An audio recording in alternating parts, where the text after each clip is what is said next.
Honnêtement, je sais même pas pourquoi je me suis infligé ce truc.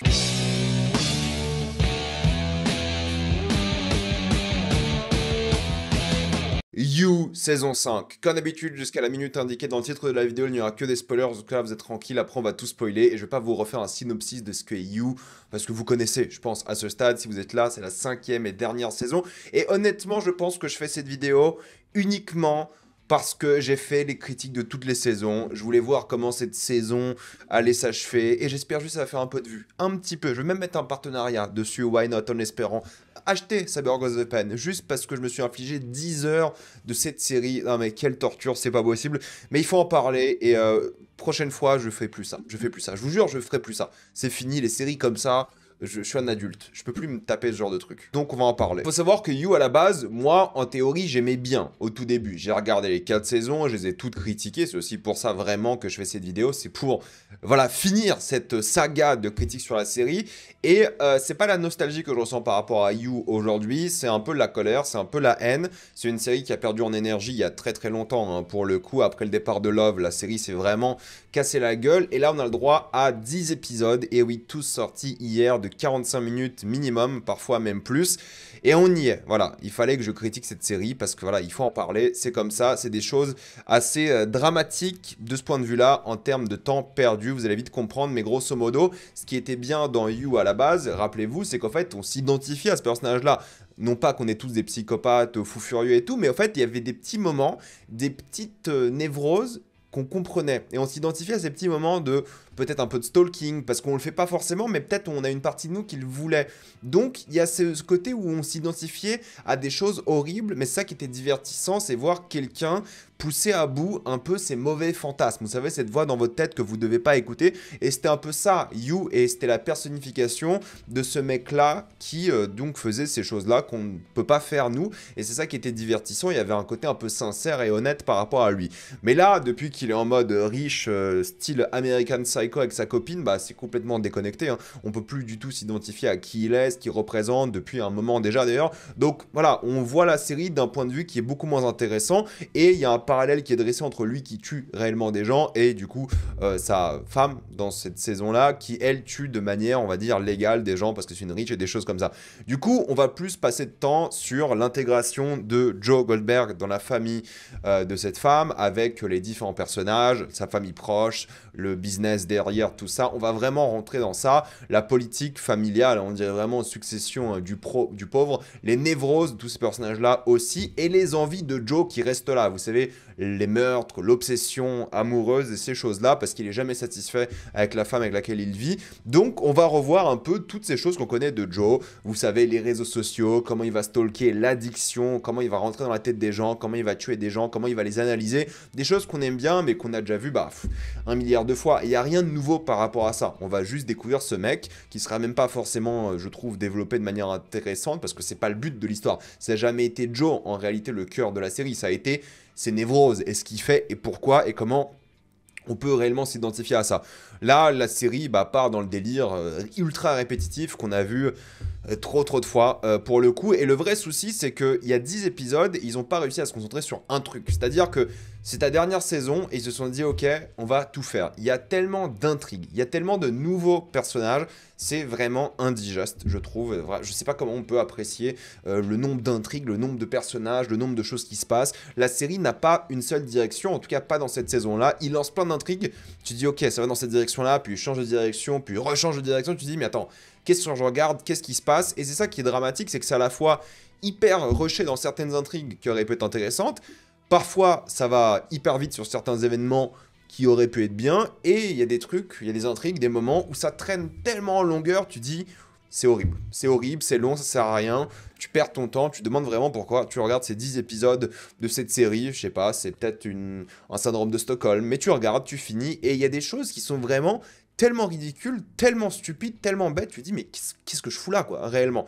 Donc c'est ça qui était vraiment pénible je trouve, c'est qu'ils n'ont pas réussi à avoir un focus sur un truc. Je veux dire, t'as la dernière saison, bah concentre-toi sur une thématique. Non, il y a tellement de choses qui se répètent, qui se refont, qui sont d'après moi assez problématiques, et les personnages, que ce soit les nouveaux, les anciens, tu comprends pas vraiment toujours leur motivation. Ils changent tellement vite d'avis, tu sais pas vraiment pourquoi, comment, c'est tellement rapide, et ils font un truc un peu à presque à la, j'ai envie de vous dire, la Avengers Endgame en mode nostalgie, ils font revenir des personnages de l'époque et des choses comme ça, ils balancent tout, en fait, c'est ça l'impression que t'as ici, et c'est à chaque fois avec zéro satisfaction. Pour le coup, il y a des rencontres dans cette œuvre-là, tu dis, ok, il y a des personnages qui vont se rencontrer pour la première fois, qu'on te tease, enfin, leur rencontre depuis, je sais pas, 7-8 épisodes, et ils se rencontrent et c'est nul. C'est tout pourri, c'est vraiment sans aucune satisfaction, il n'y a pas de catharsis, il n'y a rien, ils ont complètement raté. Et puis même en termes de mise en scène, il y a des trucs, tu regardes, tu dis, mais il y a des scènes où on te montre des gens, alors c'est pas forcément elle, hein, parce que les gens vont dire ouais je spoil, non c'est pas forcément elle, il y a des gens qui vont être montrés comme morts mais pas à l'image, du coup toi quand t'entends que quelqu'un est mort mais pas à l'image, tu dis ok bah en fait cette personne n'est pas réellement morte, ils l'ont pas montré, c'est un twist, un plan, et en fait il y a tellement des choses comme ça, il y a un twist par épisode. Mais sauf que là, on te montre pas la personne qui est morte, mais il n'y a pas de twist, il n'y a rien, c'est juste un truc de mise en scène qu'ils ont fait, tu sais pas pourquoi, comme ça. Et il y a tout le temps ça, il y a tout le temps des twists à la con, chaque épisode pour te mettre des cliffhangers et tout, et ça, ils avaient plus d'idées depuis très très longtemps, et c'est ça qui font mal. Le seul truc que je trouvais plutôt pas mal, c'est le côté, bah du coup maintenant il est dans une famille riche, ce Joe, et il est dans un monde où il est forcément beaucoup plus célèbre qu'à l'époque. Et ça, c'est un truc qui fait du mal, parce que sa famille va lui ramener beaucoup de problèmes, sa nouvelle famille pour le coup. Et ce Joe-là, qui est habitué à être, on va dire, un peu plus prolétaire, entre guillemets, et à se cacher avec sa casquette, il pourra plus, parce que maintenant il est riche, il va vivre avec les médias, il sera reconnu, et comment tu fais ton travail de stalking professionnel, de tueur, quand t'es hyper connu, c'est beaucoup plus compliqué. Mais bah c'est simple, hein, ils vont le régler par le fait qu'il y a des facilités à droite, à gauche, constamment, il y a des trucs stupides, pénibles.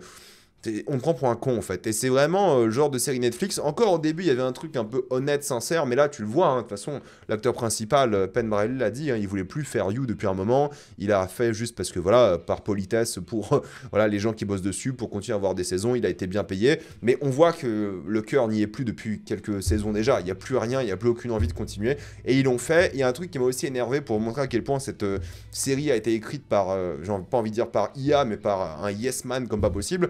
C'est les choix des musiques aussi. En gros, ils ont pris les musiques connues de ces dernières années.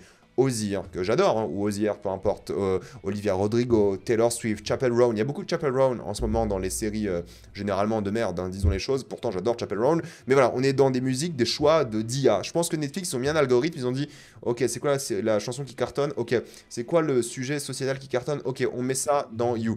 Non, c'était honnêtement, disons les choses, hein, catastrophiques. Ne vous infligez pas You saison 5, hein. Si vous aviez un peu d'espoir, laissez tomber. C'est vraiment nul à chier en termes de mise en scène, de tout ce qui est technique, artistique, laissez tomber. Il y a tellement de bêtises scénaristiques, de dingueries, de stupidités, de longueur. 10 épisodes, en vrai 6, avec un vrai focus sur les personnages, sur la conclusion et tout, top en réalité. Mais là, 10, c'est beaucoup trop long. C'est une torture, ça m'a donné envie de mourir. Non, ne faites pas ça. Non mais honnêtement, il n'y a aucune vraie bonne idée. C'est une perte de temps colossale, ça ne vaut pas le coup. Si vous avez aimé You jusqu'à la saison 2-3, ne regardez pas la 4, ne regardez pas la 5. Je me suis sacrifié pour moi en réalité, je pense. Je voulais voir comment ça finit. La fin est nulle, voilà, c'est nul, c'est pourri. Désolé, hein, j'ai même pas envie d'en parler tellement c'est à chier. Ne regardez pas You, ne vous faites pas du mal. C'est catastrophique. Et maintenant, on va spoiler. Au début, je me suis dit, ils allaient faire un truc un peu à la Dexter avec son fils. Ils vont, tu sais, le mettre en mode personnage problématique qui va prendre un peu, bah, vous savez, les névroses du père, va commencer à faire du mal, taper des gens et tout. Il va être vraiment important à l'intrigue. Non, il est important un peu au début, il est important un peu à la fin. Voilà, franchement, c'est juste une fausse excuse, une fausse motivation pour Joe. Alors qu'il en a rien à foutre en réalité de son gosse. Voilà, c'est un outil scénaristique plus qu'autre chose. Et c'est assez pénible par rapport à ça. C'est assez mal utilisé. Ils auraient pu prendre l'approche Dexter hein, pour le coup. Mais non, ils ont juste fait n'importe quoi avec. Il sert clairement à rien. Il y a plein de choses que j'ai pas aimé. Hein. Les intrigues avec les jumelles, franchement catastrophique. Hein. Déjà, c'est mal mis en scène. L'actrice, elle en fait des caisses. Mais bon, c'est à la limite. Hein, quand t'as un scénario de merde, qu'est-ce que tu peux faire ? Ils ont complètement gâché la mort de l'une des jumelles. Ils ont pas très mal joué dessus, justement. Les rebondissements par rapport à elle, la manière dont ils les utilisent. Vraiment, gâché. Pourtant, ils auraient pu, tu sais, utiliser ça comme le cœur de la saison. Ils allaient qu'à faire, genre, je sais pas, un truc en mode, ok, bah cette famille, elle vit bien, mais les jumelles veulent bah, faire du mal à la famille et prendre le dessus sur l'entreprise et tout. Ça aurait pu être le cœur de la saison, mais non, il fallait rajouter genre 5 autres intrigues. Il fallait rajouter l'intrigue avec sa femme qui change complètement d'avis sur Joe à partir d'un moment. Tu comprends pourquoi en réalité, mais soyons un peu honnêtes, ça sort un peu de nulle part. C'est juste, il faut trouver une intrigue finale. Ils auraient pu avoir tellement d'autres intrigues finales. Ils auraient pu faire, je sais pas, un duo intéressant. Au final, non. Il a utilisé Joe, enfin elle a utilisé Joe et tout, enfin c'est ridicule. Honnêtement c'est ridicule, son intrigue était vraiment nulle, l'actrice pouvait rien faire avec ce qu'elle avait, pour le coup les dialogues étaient à chaque fois hyper gênants, la confrontation avec elle et du coup l'employé de la librairie vraiment horrible, il y avait rien derrière tout ça, donc c'était vraiment ce qu'on fait de pire de ce point de vue là. Tu dis ok, bon au moins les autres intrigues vont être bien, elle, je sais pas pourquoi j'ai pris cette image, la pauvre, elle mérite plus de respect que ça, mais voilà c'est l'image que j'ai choisie parce que j'ai plus envie de la changer, mais pareil, tu sais pas vraiment c'est quoi ses motivations, ses objectifs, ses envies pour le coup. Et plus t'avances, plus du coup tu retrouves les anciennes victimes de Joe qui reviennent, que ce soit dans la vraie vie et en mode flashback. Et tu dis ok, bon moi il y a une morale par rapport à ça, quelque chose de fort, d'intéressant.